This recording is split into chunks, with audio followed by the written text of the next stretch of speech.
Hello, everyone, and welcome back to another live stream Own Your Judaism conversation. My name is Moish Steigman, aka the Mindful Rabbi, and I am joined by Phil Cohen. Phil, you are my first repeat guest on a conversation. It is back-to-back conversations when you're joining me. I don't know what that says about me. I don't know what that says about my organization. I know what it says about you, which is you are wonderful and wise and gracious, and I appreciate your time and everything you're going to share with us today. So welcome back, Phil. I appreciate being back. It's awesome. Great. I'm not going to go through Phil's wonderful and impressive biography. You can watch the previous video or look at the email there. I will just, as a very, very brief reminder, the reason this conversation came about, which is what's wrong with the Kashrut industry, is because 2 weeks ago, at the end of Phil and my conversation, I asked Phil to share a little bit about his personal Jewish life, and he talked about, I'm going to use, I guess, a kind of tame word now. I'm guessing our language will escalate a little bit, but talked about a bit of an incongruity or dissatisfaction in his personal life with the kashrut industry. I echoed that in my own personal and professional life, and as soon as we were off the air, we started talking a little bit more bluntly and openly. I think we're pretty aligned, which is wonderful. If we're not aligned, that's great too for conversation. And right away, this idea and this topic was born. So thank you for coming back so quickly. And if there's anything you want to say beforehand, please jump in. Otherwise, we'll jump right into what's wrong with the kashrut industry. I think we should jump right in. Let's let it roll. You know, we could probably end the conversation in 10 seconds, and I can simply say a lot, and then we can hang up. But I think we'll have a bit more of a conversation. Phil, I'm going to throw it to you right from the get-go. Mm-hmm. How or where, or can you point to a time in which your real concern about the kashrut industry, when your real questions and discomfort started to germinate?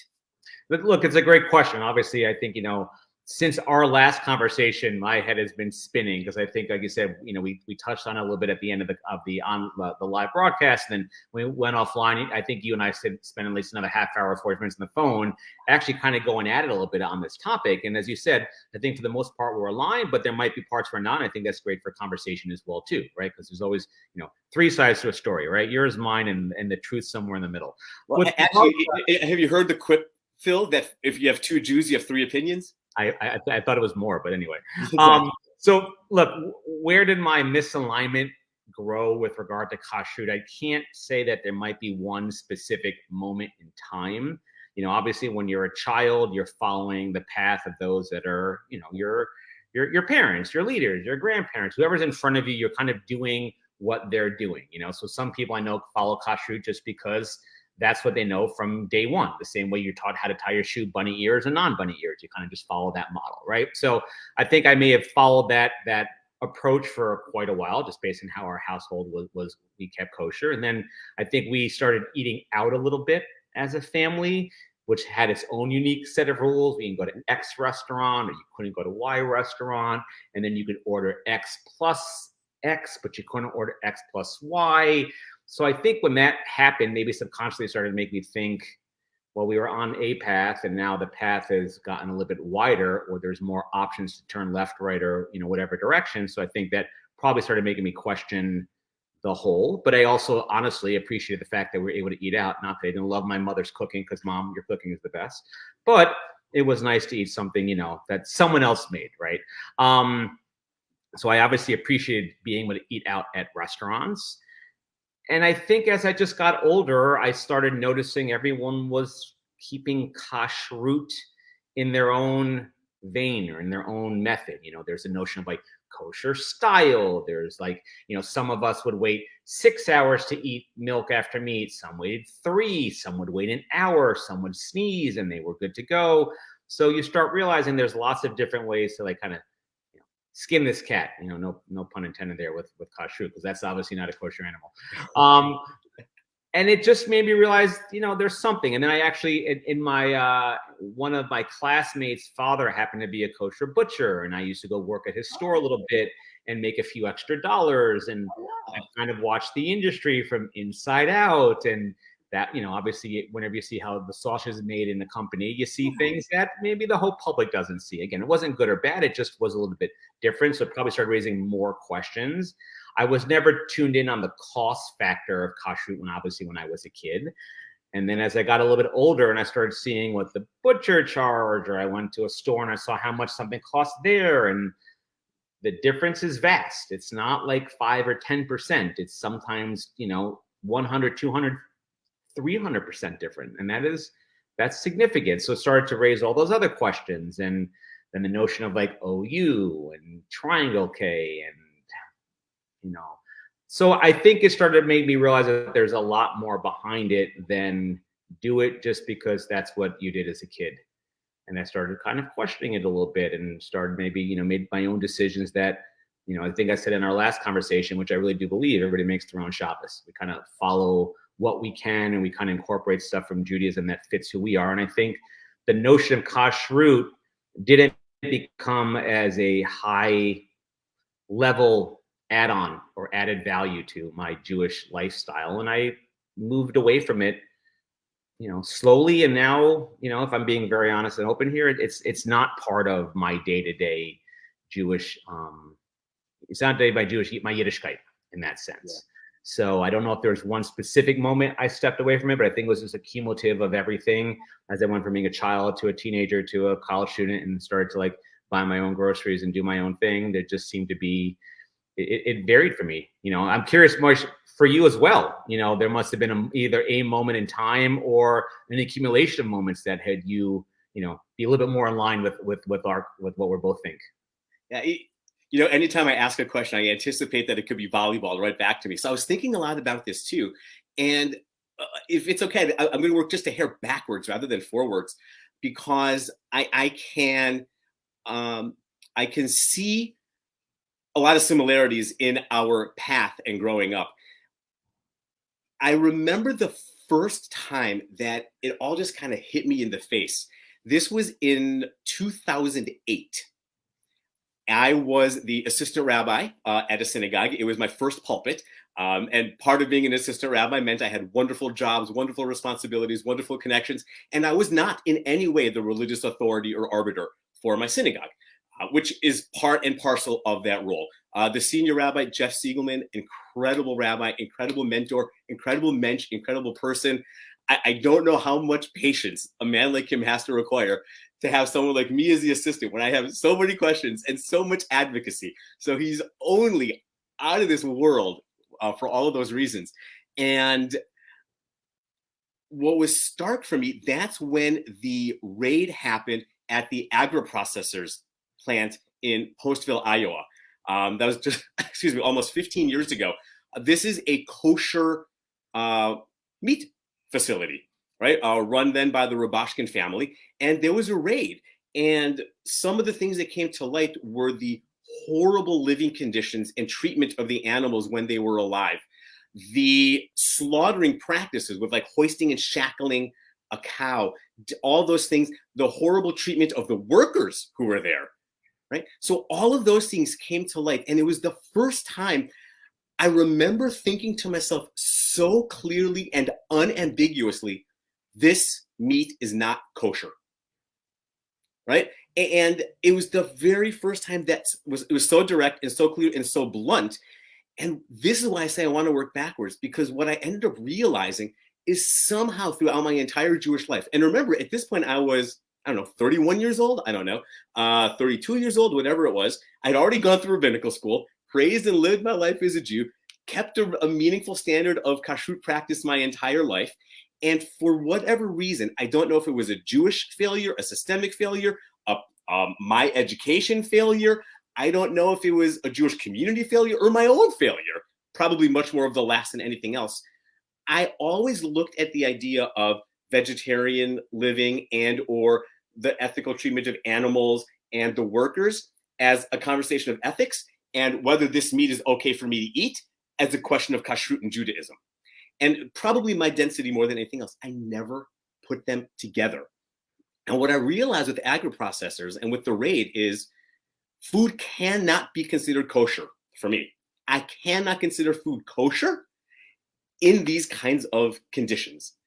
If you ask 100 Jews what the word kosher means, do you want to guess what I imagine 90 or more. Do you want to guess what they'd probably say?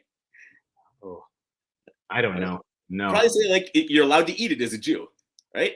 But kosher actually is not a word that's tied to food in Judaism, right? Kosher means fit for ritual use, right? So a Torah can be kosher, right? If there's a smudge on the Torah scroll, it's not kosher.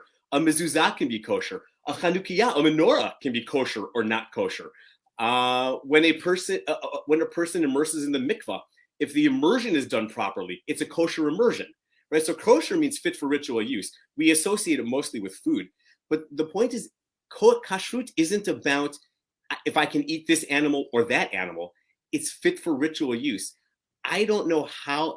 And again, in 2008, how can we name this food as fit for ritual use when the animals are abused and mistreated and the workers are abused and mistreated? That's really when my immersion and dissatisfaction and actually disgust at the kashrut industry really took hold. Look, I think in some way it makes sense. We kind of both got to the same answer. I just came from childhood to adulthood, and you kind of did the reverse. But the same notion, I think, again, I don't think you'd argue that, unfortunately, the notion of kashrut went from being an ethical approach to eating and so forth, both ethically and humanely, and also health-wise, as one of the main reasons, in the ancient times. But it's become, unfortunately, big business.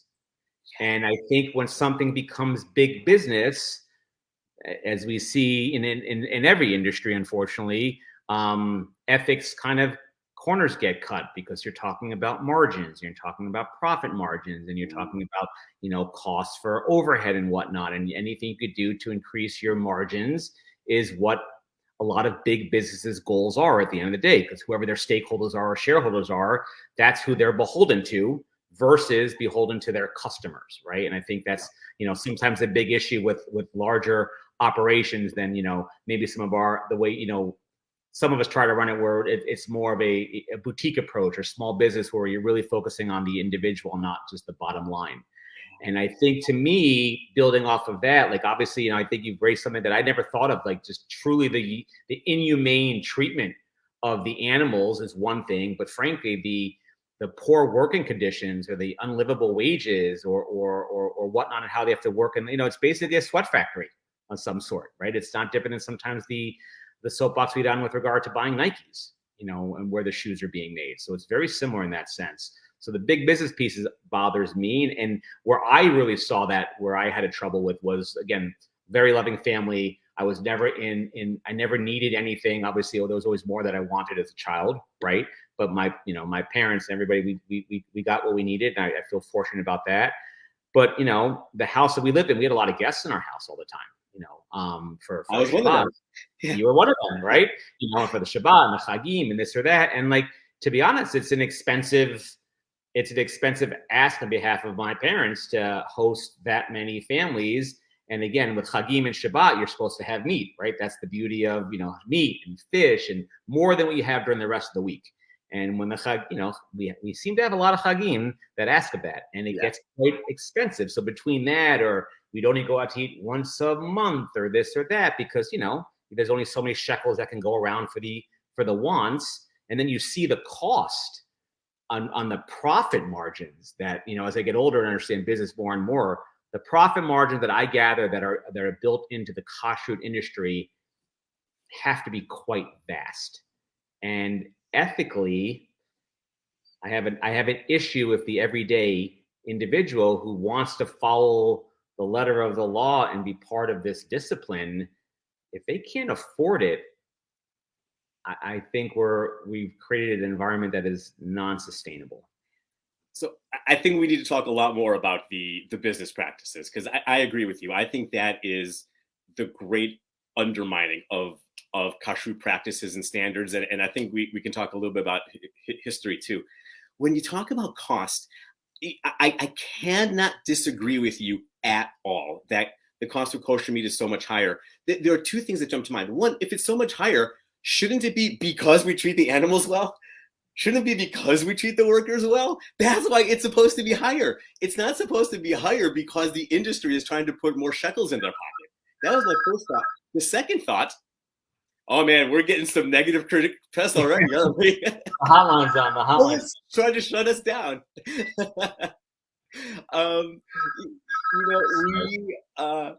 In Judaism, there's a principle of hidur mitzvah, which means of beautifying a mitzvah, which says that, and by the way, Judaism always recognizes there are Jewish life costs and people who can't afford them. And since its inception, excuse me. No problem. Since its inception, Judaism has always said you provide for those in need, just as you provide for those in need. So for those for whom cost is the real barrier, it's the job of the community to provide. No one should go hungry. If it's a meat-eating family and you're used to eating meat every Shabbat and having people over and you hit hard times, it's the job of the community to provide you with the meals that you're accustomed to have. It's not, the community's job isn't to say, well, here's a couple of pieces of bread, it's good enough, right? So that's the job of the community. But in Judaism, we talk about hidur mitzvah, beautifying the mitzvah. If it's Sukkot, which is coming up soon, and you are supposed to buy a lulav and etrog, you're supposed to buy the most expensive one you can afford. And they're not cheap to begin with, right? A lulav and etrog is not a small outlay of money. Nope. All right. I can go to a Brewers game and pay the upgrade and sit closer to the stands or closer to the field and get a less nice lulav and etrog, or get the nicer lulav and etrog and sit a little farther. Get the lulav and etrog. That's what Judaism teaches. So I understand kosher meat's going to be more expensive. In the Jewish universe, I'm okay with it because we should be paying for a higher standard of ethical practice, of all of those things. You're not going to be able to get the cost of a kosher meat down to the same as all the other factors within humane things. It's interesting. I don't know if I agree 100% on that. I don't know I'm not sure I truly understand why the notion of kosher meat has to cost higher than, say, organic food these days, right? Or grass-fed food, right? I agree because with you. The notion that, the workers' conditions should be at a higher level. The way we treat the animals, what we feed them, they all should be at a higher level. So that is supposedly factored into like organic or grass-fed food. So anything more than that, I have a little bit of an issue with, because then that extra fees are being sent to the mashgiach or those that are rubber stamping something. So we're paying for something that, if it's, as you just said, this is supposed to be a community-based approach. Wouldn't the Rabbanut or whomever, that would be, you as a rabbi, my friend, that should be part of your job description, that you would go to so-and-so, and for that half hour a week, or that whatever that took, you would go do your walkthrough. You know what you're supposed to do because you were taught that more than I wouldn't know how to look for it. And you would sign off on it. And that would be no different than anything else that you did on behalf of your shul or your responsibility as a rabbi.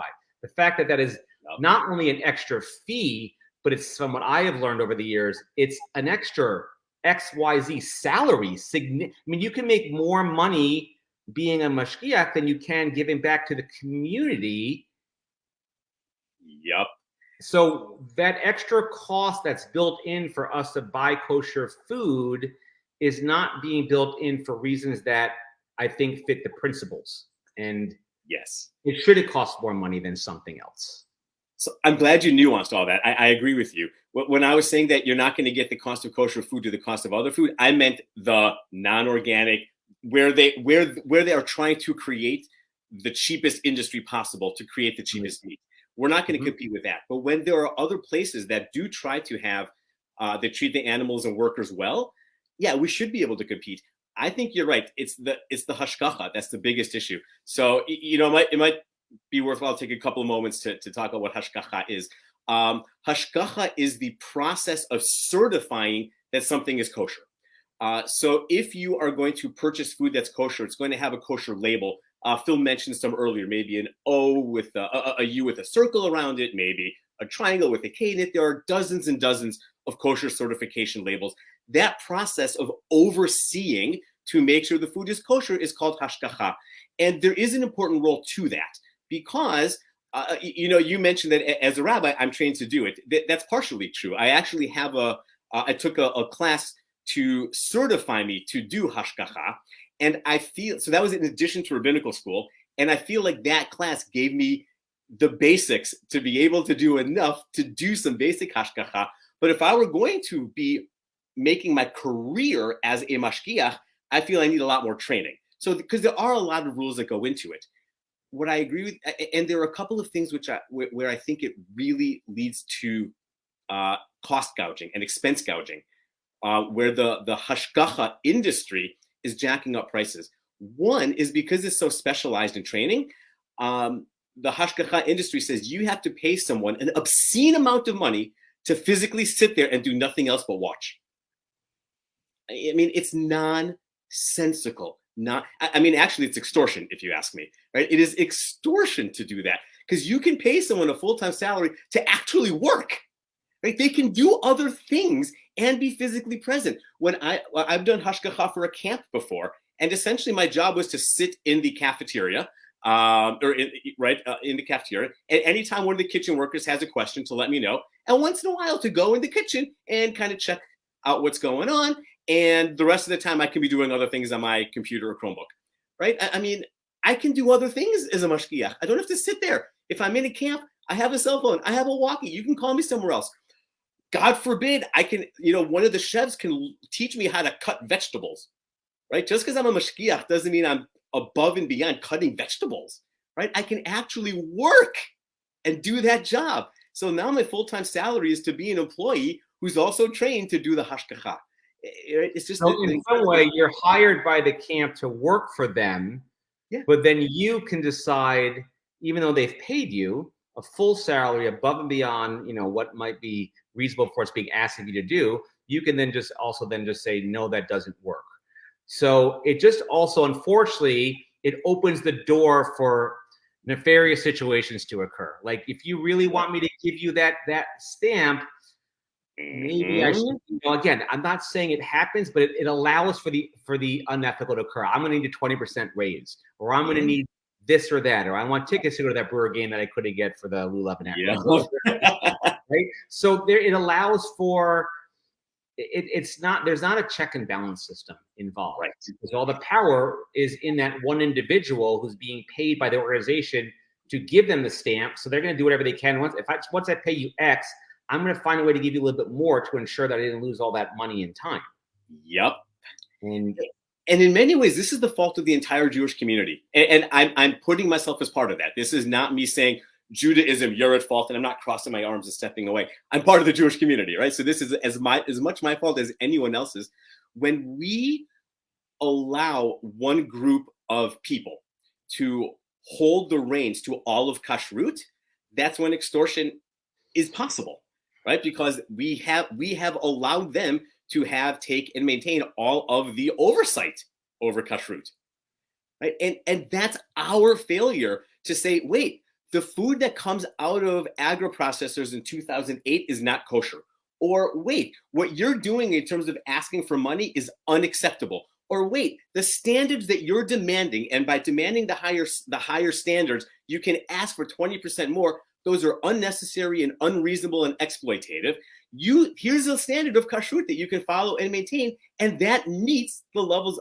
I'll give you an example. Go ahead. You can say something. No, I was just going to say that I think not to synthesize it so quickly at that point, but I think if there was a set of one code that we're supposed to follow in the notion of kashrut, and it should be the same code across the board for all denominations of Judaism and so forth. I don't think I would argue if you wanted to wait 1 hour, 3 hours, or 6 hours, that could kind of be built into your own approach, right? But the notion of something being stamped as in the kashrut realm should be whatever the number of criteria is. I don't know if it's 1, 3, 30, whatever the number is, it should be a standard practice that everyone follows, and it should cost X dollars for everyone to do that. And in my mind, honestly, that's the notion of like tzedakah. I mean, that's where it should be part of that process as a whole. And I think if we had that,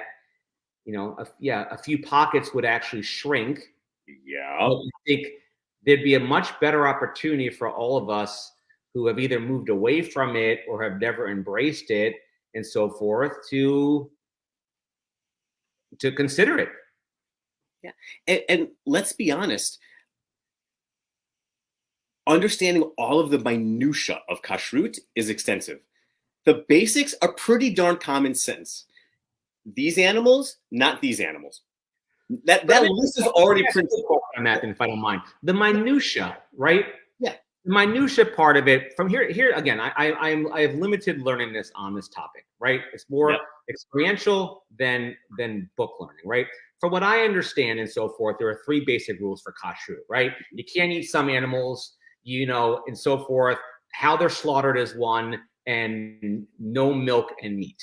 From my understanding, those are the 3 basic principles of kashrut. Yeah. Then some of the nuances fall within each of those categories, right? Yes. But I guess my question to you is, the nuances were all created by us as individuals, right? Yes. So I guess my issue with the notion of nuances are, we should almost scrap it all. Yes. Start with a blank piece of paper, take away the nuances, go to the 3 main principles of how we pulled it out from that one verse, right, in Exodus about it, and then we've created the rest of it ourselves. I mean, I think in a weird way, it'd be an amazing moment for Judaism if we said, hey, we are going to scrap this. We're going to start over. We've created a committee of the most well-renowned thinkers of our current time. And in Exodus, I want to be on it, though. You just excluded me. Well, yeah, but you get to put your name in the hat. And then you'll come out with something then, and we can make that a standard that gets revisited every X number of years to ensure that we've taken into consideration the evolution of what's happening day to day. 10,000%. And I'm glad you interrupted me, and I'm glad you said this, because you have framed perfectly exactly where I'm going, which is kashrut. It's just common sense, right? Again, these animals, yes, these animals, no. That's one thing. Here's the other thing. If we're talking about animals, treat them well when they're alive, slaughter them as humanely as possible, treat the workers well. I mean, what else do you need? And if it's not an animal product, well, treat the workers well, and don't mix it with animal products. That's basically it, right? From there, again, if one community says well, we want to make sure, whatever, I don't get, but that's it in terms of kashrut supervision. It doesn't have to be harder than that. And this also became clear in my first pulpit as well. I don't know if it was around 2008 too, maybe 2009, 10, 7, I don't remember exactly. There was a congregant, this was in Mamaroneck in New York, in Westchester, so about 35 minutes north of Manhattan. Or the way I would drive 25 minutes, and with traffic, an hour and a half. But this is about a half an hour north of Manhattan. And there was a congregant whose daughter was having her bat mitzvah. And as her bat mitzvah project, she wanted to sell chocolate bars to raise money for cancer research. The chocolate bars came from a local chocolatier, and the owner of the chocolatier was friends with the family. So they came up to me. And the synagogue, and again, I was the assistant rabbi, and it's a small C conservative synagogue in terms of Jewish practice. I don't know what traditional Jewish practice means. I don't like those kinds of labels, but if there's a question of following the law as much as possible or trying something new, they would tend to follow the law something. Always open for exploration, but it was always couched within halacha. So they came to me and said, can we sell these chocolate bars in the synagogue for the daughter's fundraiser? I said, I have no idea. Let me go to the store. So I went to talk to the because it had no stamp. Correct. This as far as I know, no one Jewish had any association with the chocolatier. There was no intent for there to be hashgacha or for it to be kosher, right? So I talked with the owner. I'm terrible with names. I think it was Maria. I don't remember, but it was 15 years ago. But I talked with the owner. She was lovely, and she knew I was coming. So I said, "Show me the process by which you make these chocolate bars." Just by coincidence, all of the raw ingredients that they purchased had a kosher seal already, right? The sugar, the cocoa, the whatever they put in happened to have kosher seals. And the way they made this chocolate bar only 2 things were made on that machine, and the only ingredients that went on that machine happened to be ingredients that were all kosher already, and they were kind of on their own tray in a display case. So theoretically, it was a kosher shop. No, because I didn't check all the ingredients for all the foods for everything. I was just checking the ingredients for these chocolate bars alone. So I can't think of, any reason why those chocolate bars aren't kosher. Like, they simply are. The ingredients are kosher. The machines are used for those only. And great. So I said, done. These are kosher. It was quick and easy. I said, and then I said, would you want me to like put a sign up here and saying, I, Rabbi Moishe Steigman, have certified these products as kosher? And she said, I love it, but I can't afford it. I said, what do you mean? She's like, I can't afford it because another rabbi had come in. I know from what denomination. Another rabbi had come in and said it would be like a couple $1,000s a month for them to be here and be here a lot to make sure. And she's like, I can't afford that. And the truth is, business would barely increase just by making it kosher, right? She's like, I can't afford it. I said, why would anyone charge you a couple $1,000s a month? Like, well, they need to be here all the time. And I'm like, no, they don't. I said, here's what needs to happen. I need to be able to walk into your store anytime it's open and have unfettered access to the kitchen to be able to just check and confirm that you're still using the same ingredients in those things, right? Because if I'm going to look in my community and say it's kosher, I need to be able to confirm at any time that it's still being made in a kosher way. Once a month, twice a month, I'll just stop by. You're right in between the train station and my apartment and the office. I'll just park, walk in, say hello, do a quick check, and have to be able to do it unannounced. And that's it. And she said, oh, well, how much is that going to cost me? I'm like, what do you mean cost? I said, I think it would be appropriate. I'm employed by the synagogue. If you'd want to make a small donation to the synagogue or my discretionary fund, I think that would be appropriate. I don't remember if it was 160 or 300 or 180 or 360, just a small amount. But otherwise, it doesn't take my time. It doesn't take my energy. I'm walking by anyway. I'll walk in. I'll buy a hot chocolate, right? And then I'll go on my way.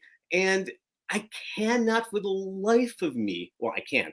It's still incomprehensible. That's a $2,000 a month fee from the hashgacha industry. Right. For what? For like 1 or 2 5 to 7 minute drop-ins. Right. Right.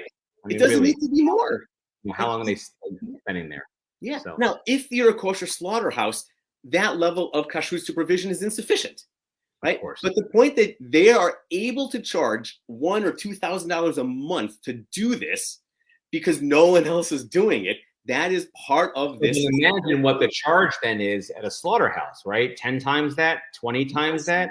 So when you take that, how is this place supposed to actually, again, if it is a business, how is it supposed to make itself enough money to actually pay a living wage, proper conditions, take care of the animals? And that's exactly why, as you were saying before, all those corners get cut, right? And then you do provide, less humane, environments and worse work conditions and pay, because the fee, I would argue if you took away that 95% of that fee that is built in, that is truly arbitrary, then any slaughterhouse should have the ability to, create the right conditions. And if they don't, then that's a different issue. They should get a health violation more than anything in that sense.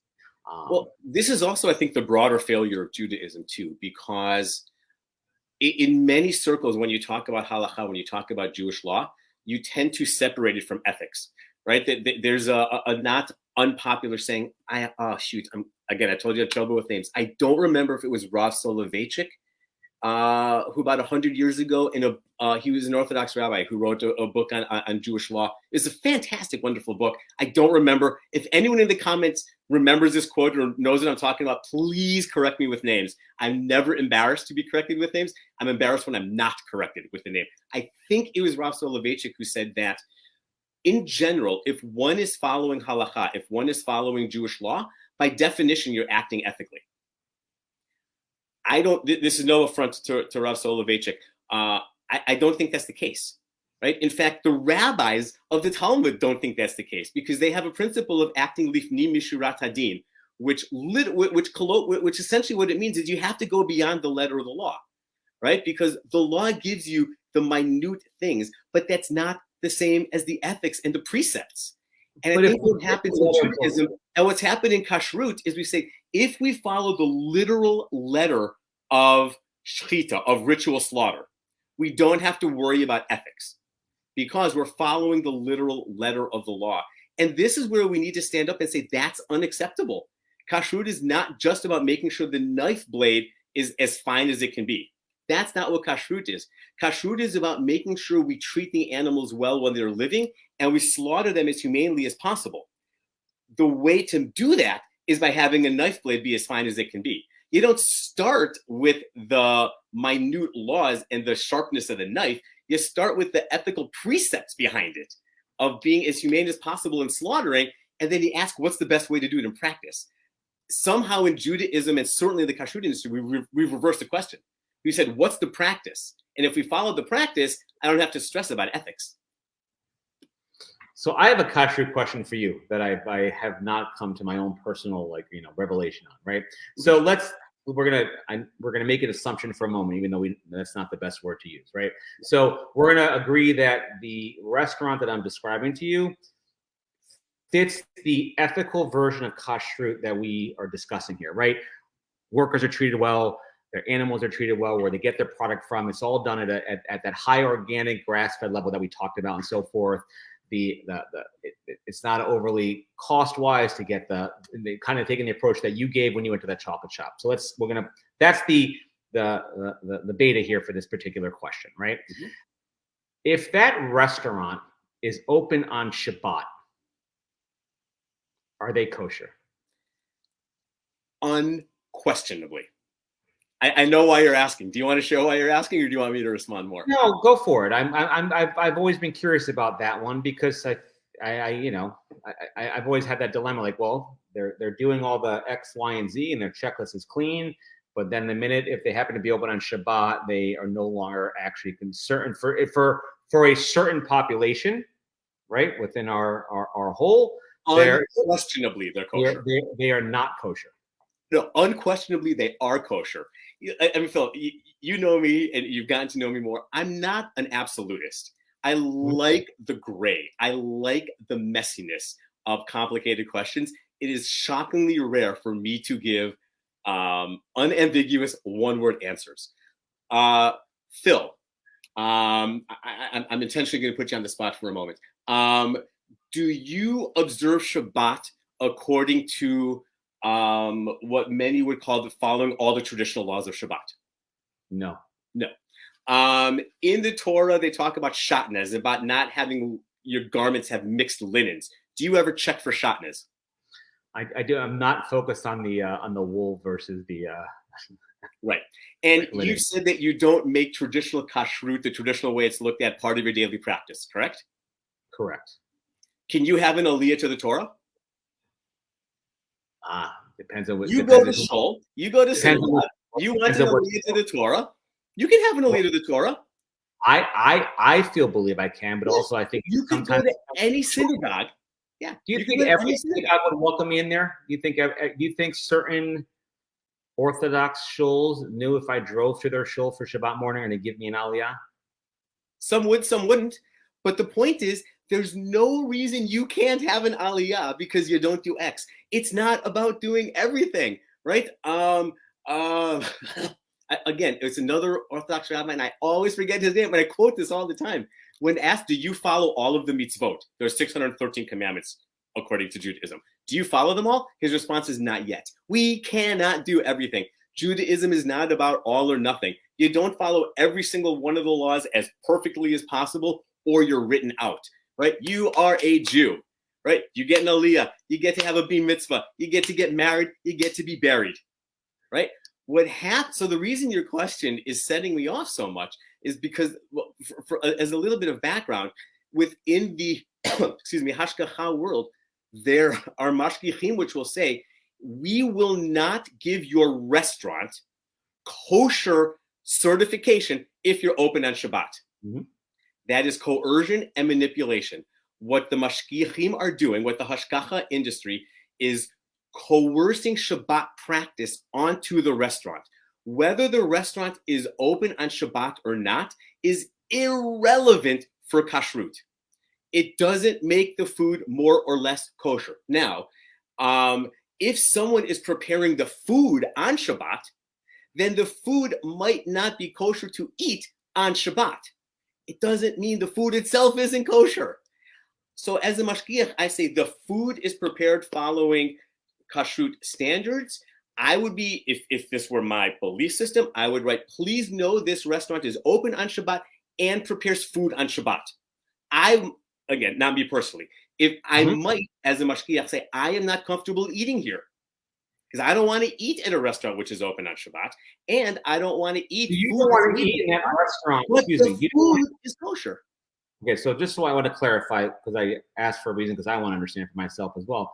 Yeah. You would not, in theory, eat there on Shabbat because you're breaking, in theory, the Shabbat rules, not the kashrut rules.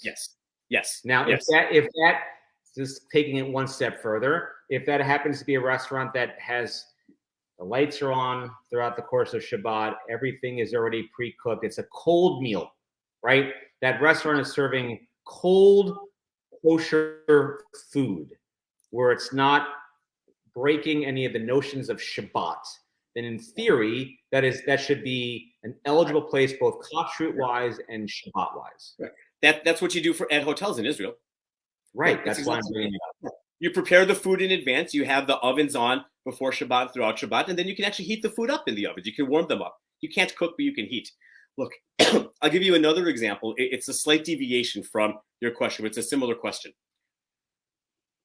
Let's say there's a restaurant that's a meat restaurant. All the food is kosher, 100% unambiguous.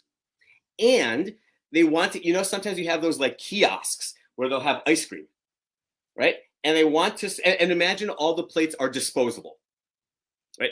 They want to have, as a kiosk over here, an ice cream kiosk. Should that restaurant be given a kosher seal? So right? I would argue from my perspective, yes. I would probably guess that if it's within the same walls of the restaurant and not its own entity or its own four walls, where it's considered as its own dwelling, that it would not be considered kosher from silly nuances versus reality, right? So you're correct. Most would say it cannot be kosher. One exception is Ovadia Yosef, who we have our own troubling relationship with some of his theological views. And he if you want to have a definition of a rabbi for the people, that's Ovadia Yosef, in particular for Sephardic Jews. We can talk a lot more maybe another time about Ovadia Yosef, his incomparable contributions and some of the challenges that he offers theologically for a lot of Jews too. But Ovadia Yosef was asked this question, I think it was in the 60s. And his response is, of course the restaurant's kosher. I'm not eating there. But he said, of course it's kosher. My job is to say whether or not the food that the restaurant's selling is kosher. It's not my job to tell a Jew how to keep kosher, right? The restaurant isn't paying me to force you, Phil Cohen, and you, Moish Steigman, to keep kosher in this restaurant. The restaurant's paying me to say this food is acceptable for a Jew to eat. If I, as a consumer, want to go in, get the meat thing on a disposable plate, go over here, buy an ice cream, stick the ice cream on my hamburger, which sounds far more gross than it does appetizing, and eat it, that has nothing to do with the restaurant, according to Ovadia Yosef, right? That's a personal choice. The restaurant is serving the kosher food. Now, it would be a little more problematic if you're using plates and rewashing them, but those are different considerations because that did not apply in this restaurant at that time.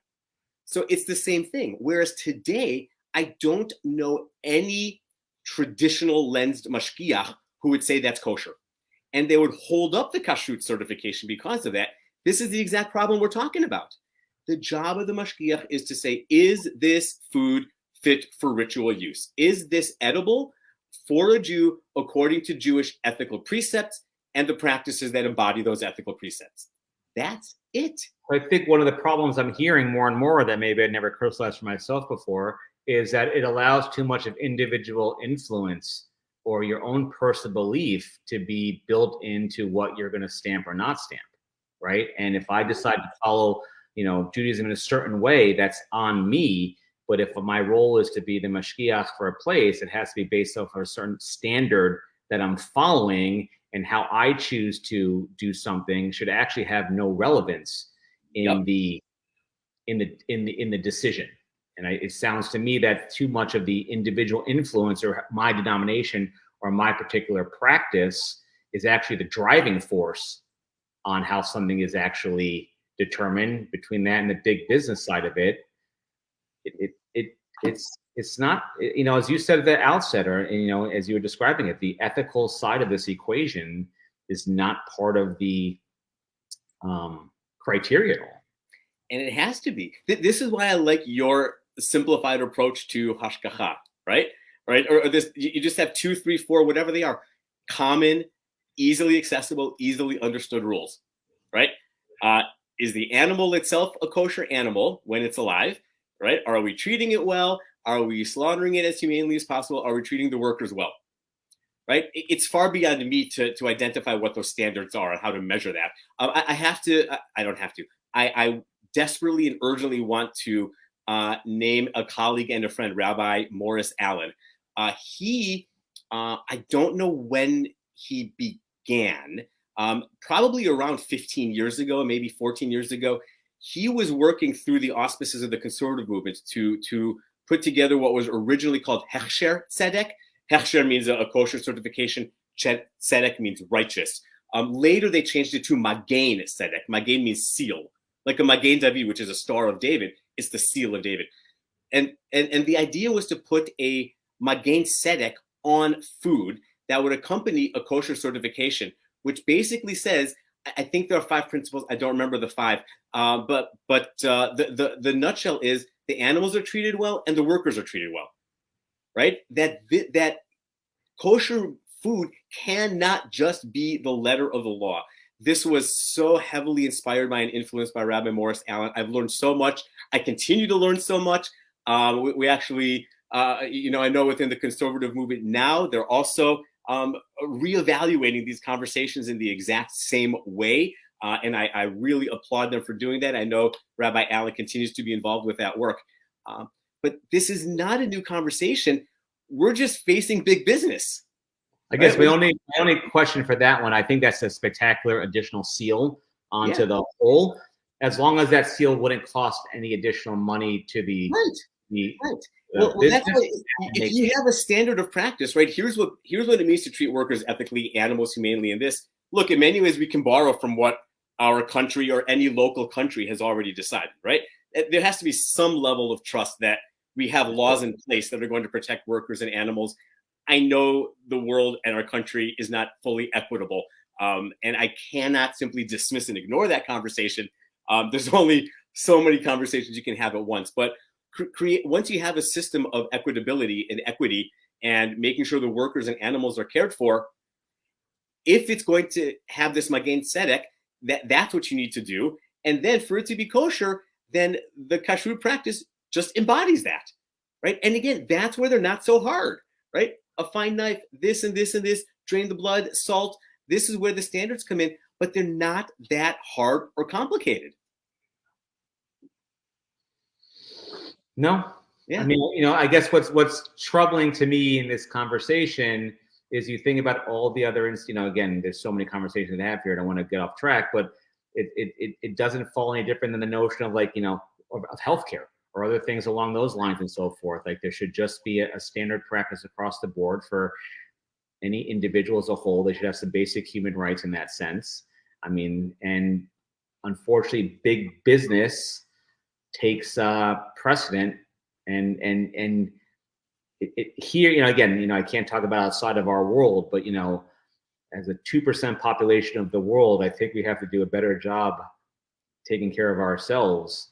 And I think this is an easy way to create some standard practices that would fit across the board, irrespective of the domination that you come from. It would be one of the few things that kind of bring, all the different rubrics together. So it's disappointing. It is. And, I don't know what my ultimate role in this conversation is going to be. I don't know if I'm going to be a person hosting these conversations, putting thoughts out there. I don't know if I'm going to be ignored or shunned or ostracized. I have no idea if anyone else beyond us is going to listen and care. I have no idea if I'm going to end up taking advocacy. I do know that I have whatever my sphere of influence is, right? Because I have an organization called Own Your Judaism. I should note I also do have a pulpit in Green Bay. Wonderful community. I love the community. I'm speaking now only as the founder, director, and rabbi of Own Your Judaism, not for my congregation. But I know I can say this. If a Jew comes up to me and says, there are two pieces of meat that I can buy. One has a kosher symbol, and it was made in a place that does things like agri-processors doing it. Two has no kosher symbol, but I've done research. I know the company treats its workers well, does this and does this. That second one might not drain the blood. It might not salt. If I had to put a kosher stamp on one of them, right? This is an absurd hypothetical. If I had to put a kosher stamp on one of them, I would do the second one every time, right? Because for me, following the letter of the law, absent ethics, it's just incongruous to me to what it means to be a Jew, right? And if you're saying, I want to treat the workers well and the animals well, give them a quality of life and slaughter them humanely, start there, and then we'll use the Kashrut letters of the law to make those happen as much as possible. So whatever sphere of influence, if that's your reality, where those are your only two options and you have to eat one, right, then I would say that I've just said that publicly without qualification. And I'd probably just, compound on that. And I think there's enough pie for everyone there, right? In the sense that you can do all the things that you still said, and frankly, there's still enough for the businesses to take care of their stakeholders and themselves without going above and beyond the ethics of who we're supposed to be. Because the only people that we're harming with these prices and this approach is ourselves. I mean, it's built for a specific population that wants to follow this, this doctrine, and you're cutting out the legs from your own. Yeah, and that's the part that I guess at the end of the day I have the biggest issue with, that it just should not be prohibitively cost-wise. And then on top of that, to then learn it's both prohibitive cost-wise and it's not done in a humane way, it's hard to argue the relevance or the properness to even follow that, because then you're being complicit in it. Yes. If I'm buying food that's being complicit, where workers are being treated poorly and like we're not treating the animals humanely, then I've actually actively chose to accept that and contribute to it, versus saying no. So maybe then you're an accomplice in it. Yeah, in some ways, I think this is going to sound a little bit bold, but in some ways, I'd almost rather buy the not kosher meat in that case than kosher meat. Because if I'm buying kosher meat, what I'm essentially saying is Judaism is okay with mistreating animals and workers. And I'd almost rather buy not kosher meat, because otherwise I think I am perverting Judaism. But if I'm going to suggest that Judaism believes it's okay. Look, I mean, on a personal level, in some ways, the kashrut industry represents so much of what's wrong for me as a Jew. And the kashrut industry actually turns me off to be a Jew, putting the cost aside, because how can I look at the kashrut industry and says this represents my faith practice?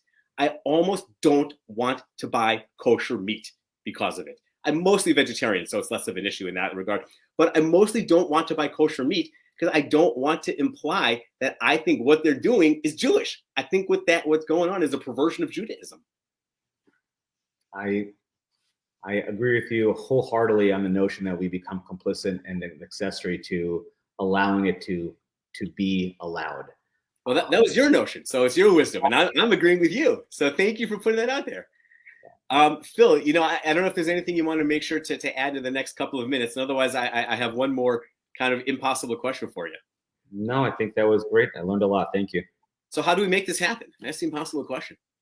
How do we make this happen? I think it's going to be one small step in front of the other, right? I think, you raising the topic. I think, frankly, I think you should do your best to get a kosher butcher on this podcast. You should get yourself, mashgiach on this podcast that you're the live stream that you're doing. I think you have to get some of the players in the field, so that way we can hear, we are a little bit more aligned, right? So we are coming from a as objective as we're trying to be, we are coming from a position that we both believe in, and they're aligned in that sense. So I think it's worthwhile to ask the industry or ask a mashgiach and so forth, how do they reconcile these issues? Because I'd be curious to hear what they're going to say, because that would allow us to, like I said before, you get three sides of the story. I'd like to hear the other version and understand where the truth lies in between what we're all talking about. Because at this moment, for me, it's so 2 + 2 = 4. It's very black and white for me here.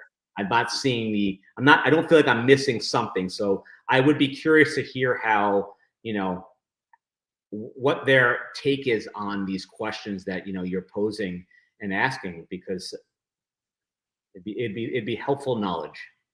Great. I love that idea, and I will follow up with that. Thank you for that suggestion. Also, a thank you to Aaron Bodson, to Aaron Blade, to Karen Gordon. I know there were many other people who were live at times, and I know a lot of you posted some comments, and thank you to all of you, and to everyone else who was listening for your comments. Phil, you can't see all the comments when they come live, but you can go back to the Facebook page and you'll be able to see all the comments there as well. And Phil, thank you again so very much for your continued time, your continued support. And it takes no small amount of courage to ever do anything live. It takes no small amount of courage to talk about oneself, and even more courage to put yourself out there when it kind of goes contrary to what might be a big accepted idea and notion. So thank you for your courage and your willingness to do that with me. I appreciate the opportunity. I've enjoyed our time together. Great. Thank you again. And I hope you and everyone who's watching has a wonderful day. Thank you. You as well. Be well. Thank you.